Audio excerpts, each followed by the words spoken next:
Good afternoon, YouTube.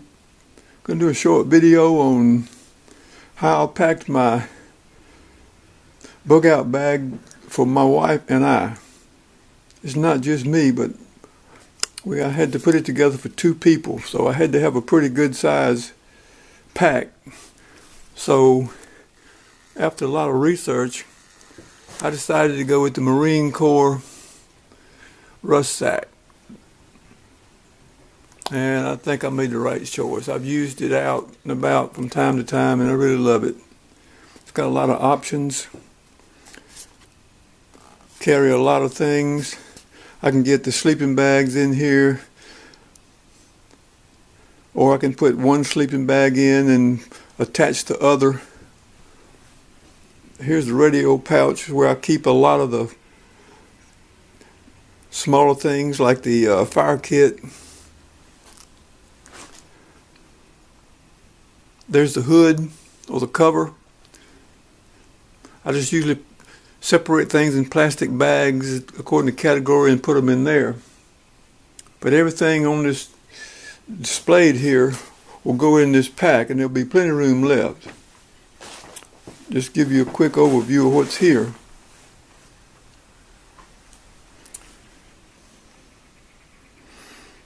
A lot of controversy on how to pack a pack. Heavy stuff on the bottom. Some people say put the heavy stuff on the top. That's a decision you're going to have to make through your own experience. But I've tried it both ways, and both ways work for me. So just to show you a little bit of what we got, I'll start up top here. We've got the real thick emergency blankets. They actually could be used as mini tarps, ground cover. We've got two of those. They've got the reflective material on the inside of them. They're olive on the outside. And then we've got the snug pack. That's very versatile. You can set that thing up as many ways as you can think about. Put those two together. They're a good combo. And I threw in a hammock. Maybe get one more hammock. I got plenty of room here left. I need it. All three of those would work pretty well together, especially in Georgia where it's not real cold. Got a Stanley two-person cook kit. Actually, you could do more than two. And I've got the Stanley mini cook kit where it's just use it to heat some water. Got a couple of cups to go with it. I think those came from Walmart, but they fit perfectly in here like that. And to keep them from rattling around, I insulate them with the head covers here. I got two head covers for cold weather, toboggans. Got a microfiber cloth. Here's my fire kit. It's got tinder in there, kindling enough for at least one fire.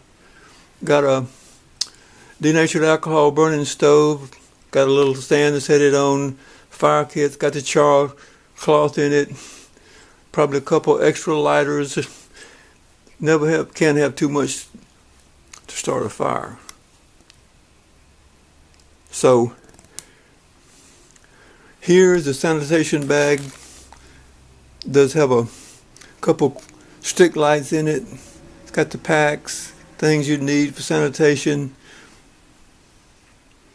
Life straw for water. Got a pack of juke string which can be used to start fires with. Just handy to have. Paracord. Got a knife. It's got the bush knife on it. It's got a little pocket knife that they both hold a blade pretty well.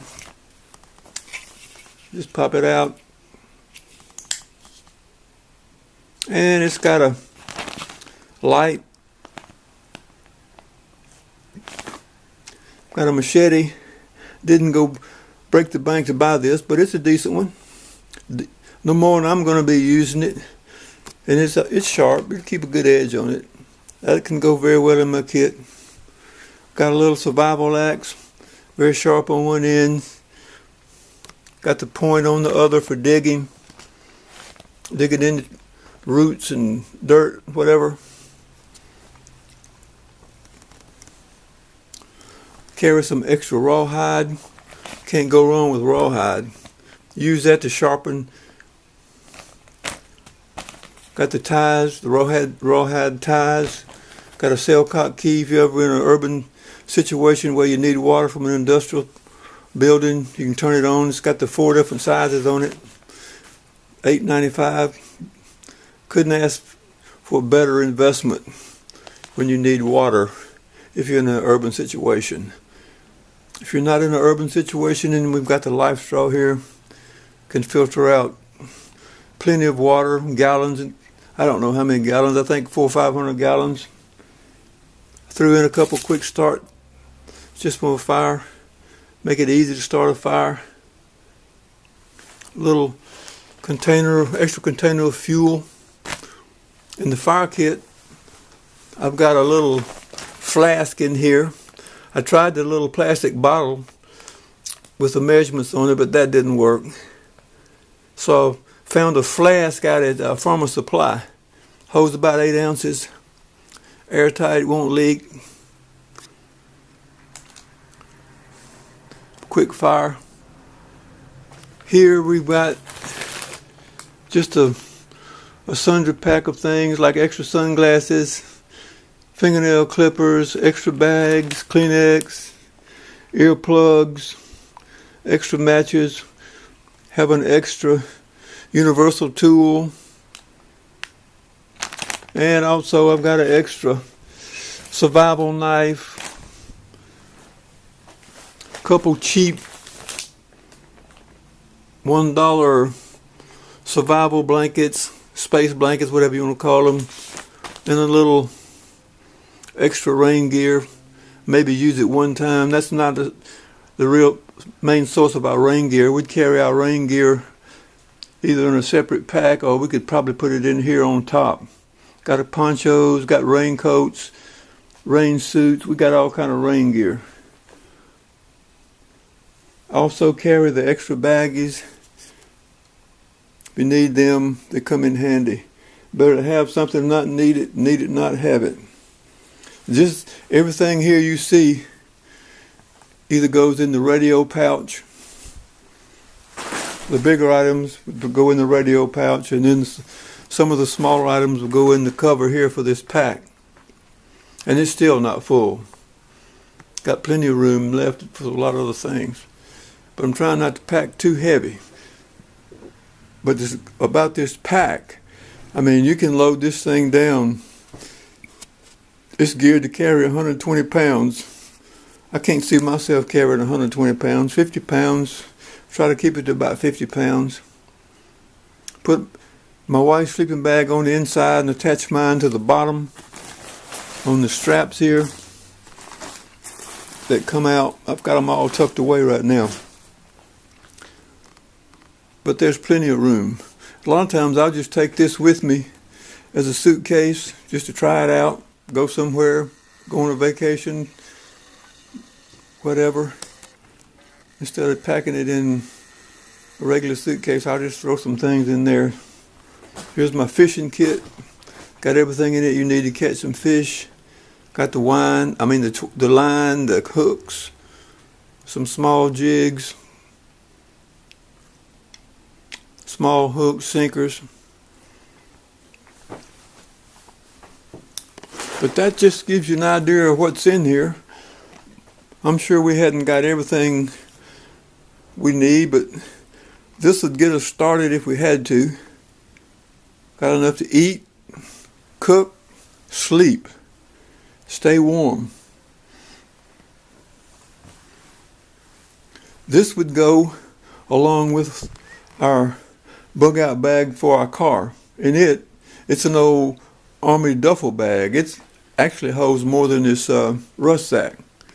In it I've got hatchets, saws, shovels, wool blankets, things to stay warm with.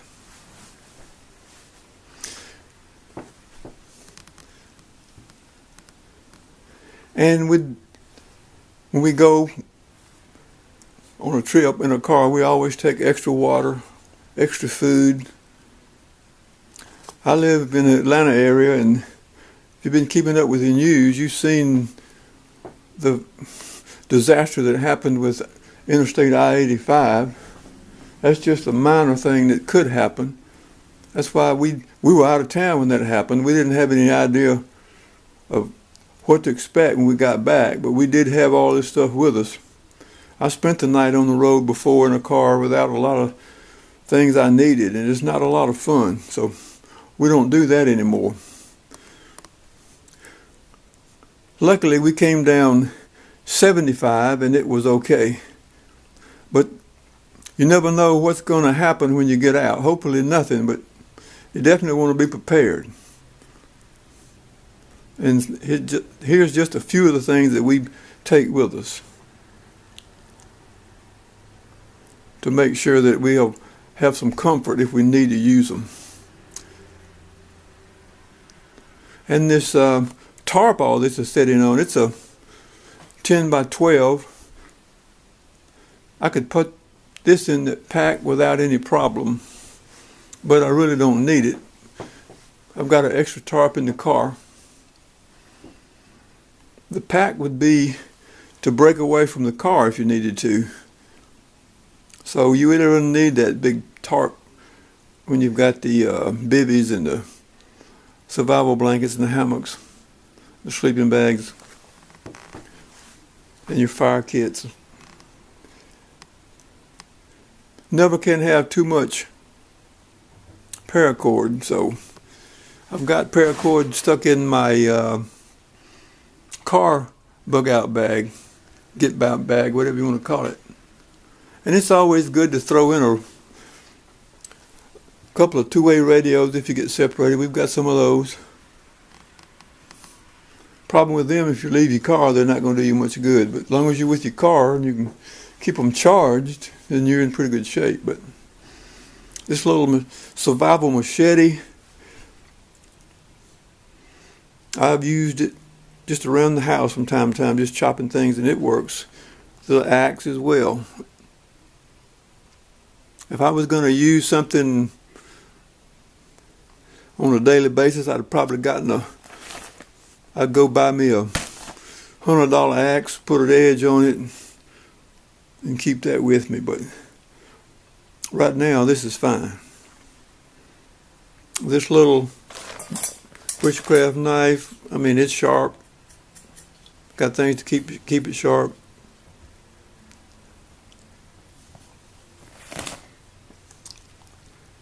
So, just thought I'd give you an idea of what's